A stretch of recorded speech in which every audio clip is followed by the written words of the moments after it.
In our next story, Laura Bain takes us to an exhibition at the Mount St. Vincent University Art Gallery. Called Bodies in Translation, Age and Creativity. The show explores aging as it relates to identity, culture, sexuality, and disability. It is fully accessible in some surprisingly creative ways. Let's take a look. Bodies in Translation, Age and Creativity features 7 artists from around the Maritimes working in a variety of disciplines. Mount St. Vincent Art Gallery director and co-curator of the show, Ingrid Jankner, explains the selection process.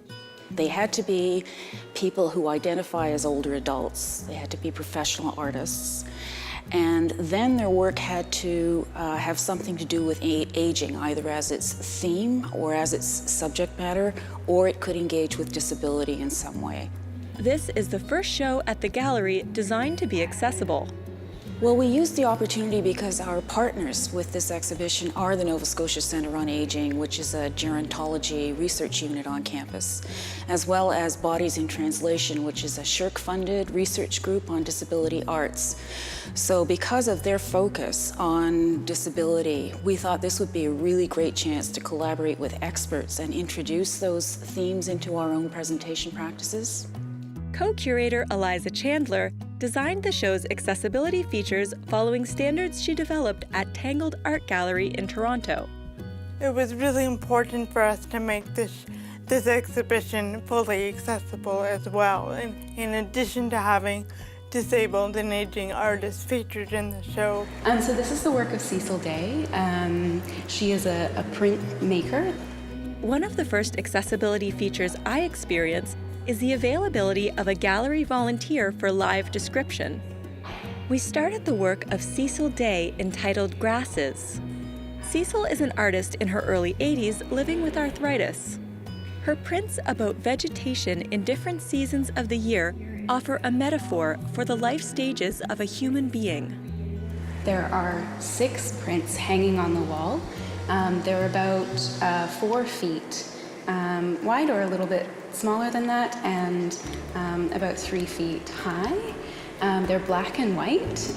The gallery staff and the volunteers participated in a pretty extensive training process wherein they learned sort of best practices around engaging with people.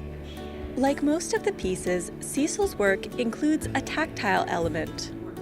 She also provided a plate of her lino print to be displayed on a low table so that anyone could feel the print and feel the imprint of the print as a way of experiencing what the print looked like in a tactile way. I think it's an example of what can emerge, or the ideas that can come about when we creatively take on the task of making artwork accessible. All of the artwork is hung at an accessible height for someone using a mobility device like a wheelchair.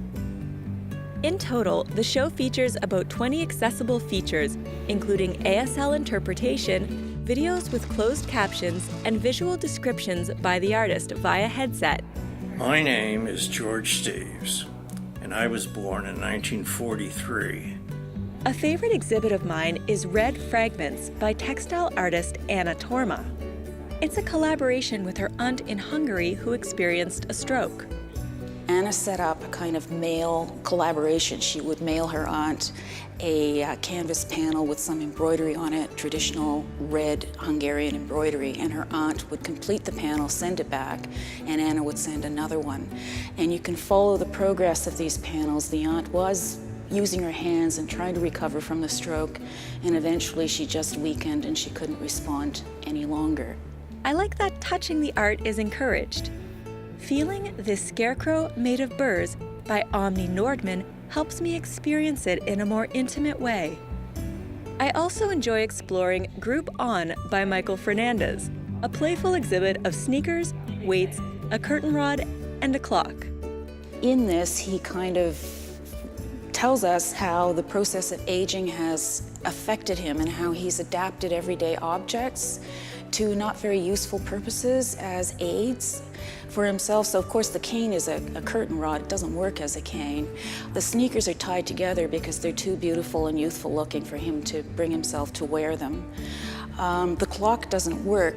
So he makes fun of himself and of the stereotypical limitations that are associated with aging. Ingrid says the show has positively impacted the gallery's accessibility standards. We want to have our now very well-trained attendants present at all exhibitions in the future, and we're going to be asking artists to do those audio recordings. We're quite happy that this is a really big new step for us, introducing accessible practices and having an exhibition on a theme like this, and there seems to be some response from the public. All good news for art lovers in Halifax.